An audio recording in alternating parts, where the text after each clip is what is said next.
Good morning to all of you. जैसा कि हम लोग बात करते हैं स्टैटिस्टिक में, हमारा टॉपिक जो चल रहा था मेजर ऑफ सेंट्रल टेंडेंसी। तो मेजर ऑफ सेंट्रल टेंडेंसी में हम लोगों ने सबसे पहले बात करते हैं अर्थमेटिक मीन का बात किया था।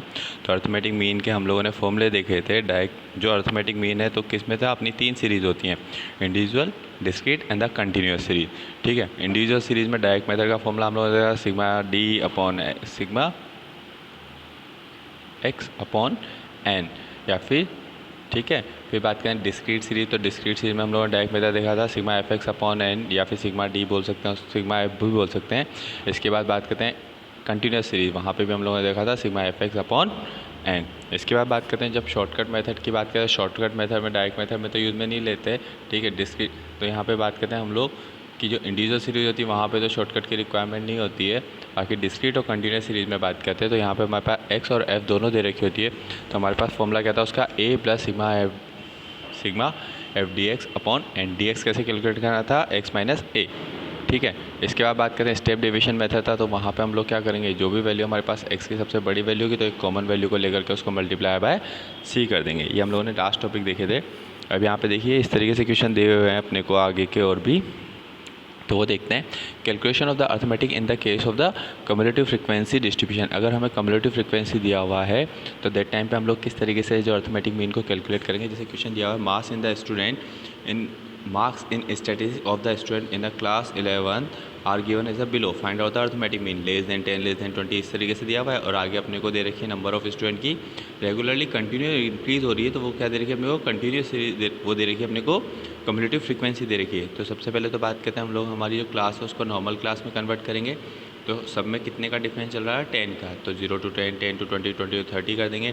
इसके बाद बात करते हैं हमारी जो कम्युलेटिव फ्रीक्वेंसी है उसको ऊपर से माइनस करना शुरू करें। सबसे पहले बात करें 5, फिर 17 माइनस 5 करेंगे 12, फिर 31 माइनस 17, फिर 41 माइनस 31, 49 माइनस 41। तो इस तरीके से हमारी नॉर्मल फ्रीक्वेंसी आ जाएगी। इसके बाद तो हम लोग नॉर्मल इक्वेशन कर सकते हैं ना। सबसे पहले बात करते हैं मिड वैल्यू कैलकुलेट करेंगे। तो मिड वैल्यू का फॉर्मूला क्या था, L1 plus upon L2 upon 2, फिर उसको किससे मल्टीप्लाई करवा देंगे, एफ से मल्टीप्लाई करवा देंगे। तो अपनी क्या आ जाएगी यहाँ पे एफ एम आ जाएगी। टोटल करेंगे तो sigma f m upon sigma f, या फिर एन भी बोल सकते हैं। अगर हमें मोर देन वैल्यू दे रखी होगी तो मोर देन दे रखी होगी तो हमेशा कहाँ से माइनस करना शुरू करते हैं, नीचे से माइनस करना शुरू करते हैं। सबसे नीचे नीचे होगा 10 होगा, फिर बात करते हैं 18 माइनस 10 करेंगे, फिर 24 माइनस 18, 28 माइनस 24, 30 माइनस 28। तो हमारी पूरी की पूरी नॉर्मल फ्रिक्वेंसी आ जाएगी। उसके बाद सेम फॉर्मूले को अप्लाई करके हम लोग सोल्व कर सकते हैं। इसके बाद अपने को दे रखा है calculation of arithmetic mean in a mid value series. अगर हमें क्वेश्चन में मिड वैल्यू दे रखा है साथ के साथ फ्रिक्वेंसी दे रखी है तो अपने लिए तो अच्छी बात है ना, सीधी सीधी उसने मिड वैल्यू दे रखी है। वैसे भी हम लोग क्या करते हैं, सभी क्लास को मिड वैल्यू में कन्वर्ट करके उसी के बाद तो सॉल्व कर रहे थे। तो सीधा अगर मिड वैल्यू दिया हुआ है तो डायरेक्टली सॉल्व कर देंगे। मिड वैल्यू को एफ से मल्टीप्लाई करवा देंगे तो एफ एम, टोटल करेंगे तो sigma f m upon sigma f. Calculation of the arithmetic mean in a class of inclusive series. अगर हमें इंक्लूसिव सीरीज दे रखी है तो कैसे कैलकुलेट करेंगे। तो सबसे पहले तो बात करते हैं हम लोग क्या करेंगे, यहाँ पे इंक्लूसिव को किस में कन्वर्ट करेंगे, एक्सक्लूसिव सीरीज में कन्वर्ट करेंगे। ठीक है, एक्सक्लूसिव सीरीज में कन्वर्ट करने के लिए हम लोग क्या करेंगे, एक्सक्लूसिव सीरीज में कन्वर्ट करने के लिए क्या करेंगे, वही फर्स्ट वाले की अपर वैल्यू और सेकंड वाली जो क्लास होती है उसकी लोअर वैल्यू, दोनों के बीच का डिफरेंस देखेंगे। उस डिफरेंस को डिवाइड करवाएंगे, 2 से डिवाइड करवाएंगे। ठीक है, तो जो भी अपना होगा उसको आधा तो हम लोग प्लस कर देंगे और एक बार माइनस कर देंगे। तो यहाँ पे जैसे दिया है 20 से 29 दिया हुआ है, फिर नेक्स्ट में बात करें 30 to 39 रखा है। तो 29 और 30 दोनों के बीच में कितने का डिफरेंस है, 1 डिवाइड बाई 2 करेंगे तो कितना आ जाएगा 0.5। तो 0.5 को हम लोग माइनस भी कर सकते हैं, 0.5 को प्लस भी करेंगे। पहले तो हम लोग उसको नॉर्मल क्लास में बदल लें, या फिर सबसे सीधा तरीका क्या होगा, हमारे पास जो क्लास दे रखी है उस क्लास की क्या निकाल देंगे, सीधी सीधी मिड वैल्यू निकाल देंगे। यहाँ पे 20 प्लस 29 डिवाइडेड बाई 2 करेंगे तो 24.5, 34.5 सीधा सीधा वैल्यू आ जाएगा। तो कोई कैलकुलेशन की ज़रूरत ही नहीं है। ठीक है, इसके बाद उसने अपने को बोला हुआ था यहाँ पे फ्रीक्वेंसी कैलकुलेट कर देंगे। तो फ्रीक्वेंसी दे ही रखा था क्वेश्चन में। फिर हम लोग क्या करेंगे, चाहे तो डायरेक्ट मेथड, चाहे तो हम लोग क्या करेंगे, मेथड कोई सा भी जो भी तुम लोगों को लगता है वो ले सकते हैं, डायरेक्ट मेथड या शॉर्टकट मेथड। तो जैसे क्वेश्चन में ले रखा है, उसने शॉर्टकट ले रखा है, तो शॉर्टकट के लिए क्या कैलकुलेट करना होगा, डी का फॉर्मूला क्या था अपना, एक्स माइनस ए। तो यहाँ पे बात करते हैं मिड वैल्यू माइनस ए कर लो या एक्स माइनस ए। एक्स मतलब हो गई जो वैल्यू, जो मिड वैल्यू है उसको हम लोग एक्स भी बोल सकते हैं। ठीक है, तो एक्स और जिसको भी हम लोग एज्यूम करेंगे, तो 44.5 को हमने एज्यूम किया तो 24.5 माइनस 44.5 तो -20 -20 0 10 प्लस 20 है ना। फिर इसके बाद बात करते हैं अगर हम लोग स्टेप डेविएशन मेथड यूज़ में लेते हैं तो स्टेप डेविएशन में क्या करेंगे, इसको थोड़ा सा जो डेविएशन आया उसको थोड़ा सा और छोटा कर देते हैं, जो सब में सिमिलर हो रहा हो। तो सब में सिमिलर किसका आ रहा है, 10 का, तो सबको 10 से डिवाइड करवा देंगे। तो -2 -1 -0 1 + 2 कर देंगे। इसको किससे मल्टीप्लाई करवा देंगे, f से मल्टीप्लाई करवा देंगे। तो f से मल्टीप्लाई करवा देंगे, एफ डी डैश आ जाएगा, फॉर्मूले में एज्यूम कर फिल कर दोगे a + sigma F D dash upon sigma f multiply by c, आपका आंसर आ जाएगा सीधा सीधा। फिर इसके बाद बात करते हैं calculation of the correct arithmetic mean. कई बार क्या होता है कि अगर अर्थमेटिक मीन में कुछ गलत आपने को इन्फॉर्मेशन दे रखी है तो उस गलत इन्फॉर्मेशन को कैसे सॉल्व करना है। तो सबसे पहले बात करते हैं हम लोग, जो भी हमारे पास सिग्मा x की वैल्यू दे रखी होगी, सबसे पहले जो गलत दे रखी है ना उसको लिख लो, जो दे रखा है उसको लिख लेते हैं, जो भी सिग्मा x का टोटल दे रखा है उसको लिख लेते हैं। इसके बाद उसमें करेक्ट वैल्यू को प्लस कर देंगे और जो इनकरेक्ट वैल्यू होगी उसको क्या कर देंगे, माइनस कर देंगे अपॉन n, सीधा सा। जैसे कि लेशन दिया रखा है, marks mean of the obtain of the 100 student are to be estimated to be 40। यहाँ पे 40 दे रखी थी अपने को x बार की value. Later on is found the value of the 83 institute of the 53, यानी कि हम लोगों को 53 लिखना था और गलती से हम लोगों ने क्या लिख दिया, यहाँ पे 83 लिख दिया। तो सबसे पहले तो बात करते हैं हमारे पास जो वैल्यू आ रही है, तो सिग्मा x दिया था 40 और n दे रखा था अपने को 100 दे रखा था। फॉर्मूले में पुट कर दो 40 = सिग्मा x अपॉन 100, क्योंकि हमारे पास सिग्मा x की वैल्यू नहीं है।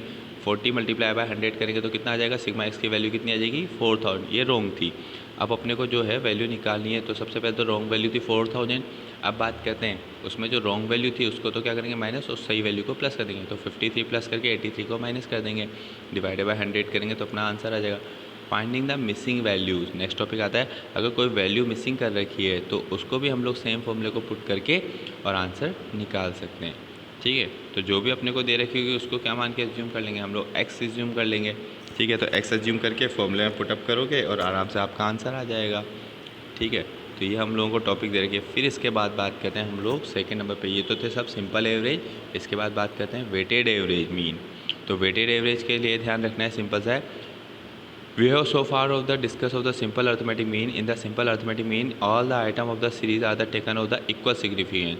यहाँ पे बात करते हैं जो सिंपल एवरेज होते हैं ना, तो अपन लोग अर्थमेटिक मीन होते हैं वहाँ तो हम लोग सभी को क्या करते हैं, इक्वली लेके चलते हैं। बट कुछ बात करते हैं कुछ बड़ी वैल्यूज़ होती हैं, कुछ छोटी वैल्यूज़ होती हैं, तो उन सब के लिए क्या होता है, अपने को क्या होता है, एक पर्टिकुलर वेट देना होता है। Weight average method is use of the mean of the weight item, यानी कि हर आइटम को एक पर्टिकुलर वेट दिया जाता है। जैसे जैसे वैल्यू बढ़ती चली जाएगी तो उसका वेट भी तो बढ़ता चला जाएगा ना, वही चीज़।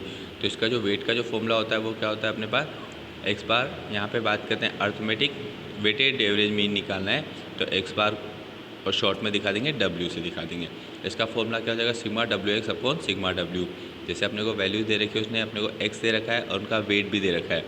ठीक है, तो यहाँ पे अपने को वेट दिया हुआ है तो सीधा सीधा जो x है उसको किससे मल्टीप्लाई कर देंगे, w, यानी वेट से मल्टीप्लाई करेंगे तो क्या आ जाएगा, WX का टोटल करेंगे तो सिग्मा WX। और वहाँ पे हम लोग जब सिग्मा f लेते तो यहाँ पे हमने वेट दिया हुआ है ना, तो यहाँ पे सिग्मा W को ले लेंगे यूज़ में। ठीक है, फिर इसके बाद बात करते हैं combined arithmetic mean. Combined arithmetic mean का मतलब क्या होता है, अगर हम लोग को एक अर्थमेटिक मीन नहीं बल्कि बहुत सारे अर्थमेटिक मीन दे रखे हैं, 2 या 2 से ज़्यादा अर्थमेटिक मीन दे रखे हैं, तो उसी से हम लोग क्या कैलकुलेट कर लेंगे, कंबाइंड अर्थमेटिक मीन। तो कैसे करेंगे यार, तो यहाँ पे बात करते हैं कंबाइंड अर्थमेटिक मीन का फॉर्मूला क्या हो जाएगा अपने पास। जैसे अपने को 2 दे रखे हैं अर्थमेटिक मीन, तो x बार 1 n1 से मल्टीप्लाई करवा देंगे, फिर x बार 2 n2 से multiply divide by n1 plus n2, जितनी भी दे रखी होगी तो जितनी भी चलती चली जाएगी वो नंबर को हम लोग टोटल करते चलेंगे और नीचे सबके n को टोटल करके हम लोग फॉर्मूले को अप्लाई कर लेंगे।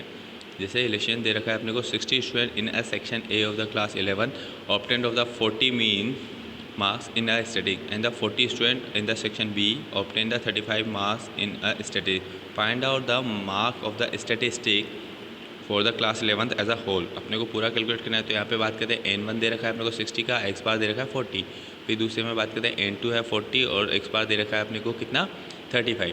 तो सबसे पहले बात करते हैं हम लोग क्या करेंगे, x1 multiply by n1, x2 multiply by n2, तो मल्टीप्लाई करवा देंगे और डिवाइड बाय क्या करेंगे n1 प्लस n2, जितनी भी दे रखी होगी उसको हम लोग डिवाइड करवा देंगे, तो अपना आंसर कितना आ जाएगा 38। फिर बात करते हैं यहाँ पे addition, subtraction and the multiplication and the division of the values. यहाँ पे बात करते हैं अगर अपने पास कोई इन्फॉर्मेशन दे रखी है तो जस्ट वही है, सिंपल से फॉर्मूले को अप्लाई करते चले जाना है। फिर बात करते हैं location of the missing item और फ्रिक्वेंसी। अगर हमें कोई भी फ्रिक्वेंसी या कोई भी वैल्यू को अगर मिस किया हुआ है तो नॉर्मली बात करते हैं उन्हीं फॉर्मूले में पुटअप करके और फिर उस वैल्यू को कैलकुलेट कर लेंगे। ठीक है, तो ये पूरे के पूरे आपके चैप्टर में कुछ एग्जांपल्स भी दे रखे हैं, यहाँ पे कुछ रिलेशन दे रखे हैं, तो इनको पूरा एक बार रीड आउट करना है। सही तरीके से उनको रीड आउट करने के बाद देख लेना है, अगर कुछ कन्फ्यूजन है तो देखते हैं।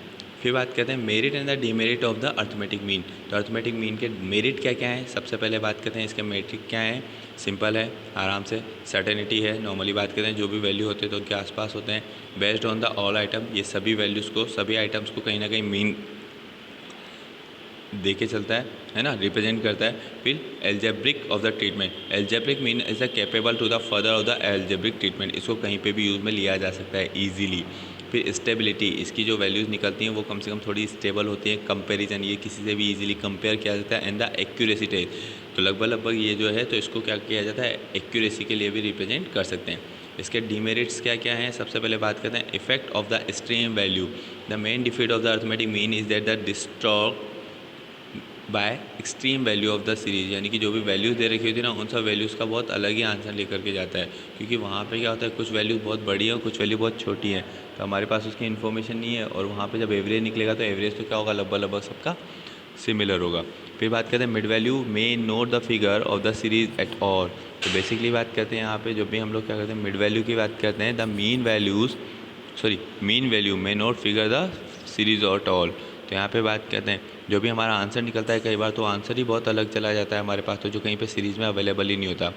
फिर इसके बाद बात करें लॉफेबल कंक्लूस, कई बार बात करते हैं कुछ ऐसे पॉइंट निकल जाते हैं, जैसे बात करते हैं अगर 51 स्टूडेंट, जैसे यहाँ पे दे रखा है they are the 50 student in the class 11 and the 51 student in the class 12। तो बात करते हैं अगर इनका एवरेज निकालेंगे तो एवरेज कितना निकलेगा यहाँ पे 50.5 स्टूडेंट। 0.5 कोई स्टूडेंट होता है क्या, नहीं होता ना। फिर अनसुटेबिलिटी, इनकी कोई सुटेबिलिटी नहीं होती। मिसलीडिंग कंक्लूशन, कई बार इनके जो भी डाटा अपने को अवेलेबल होते हैं अर्थमेटिक मीन के, वो हमारे पास सही कंक्लूजन में कैलकुलेट नहीं हो पाते। ये आपका पूरा टॉपिक कंप्लीट होता है। यहाँ पे फिर से फॉर्मूले दे रखे हैं, तो उन फॉर्मूलों को एक बार देख करके उनसे क्वेश्चन को सॉल्व कर लेना है। ये पूरा का पूरा आपका चैप्टर अर्थमेटिक मीन का ख़त्म होता है। Thank you.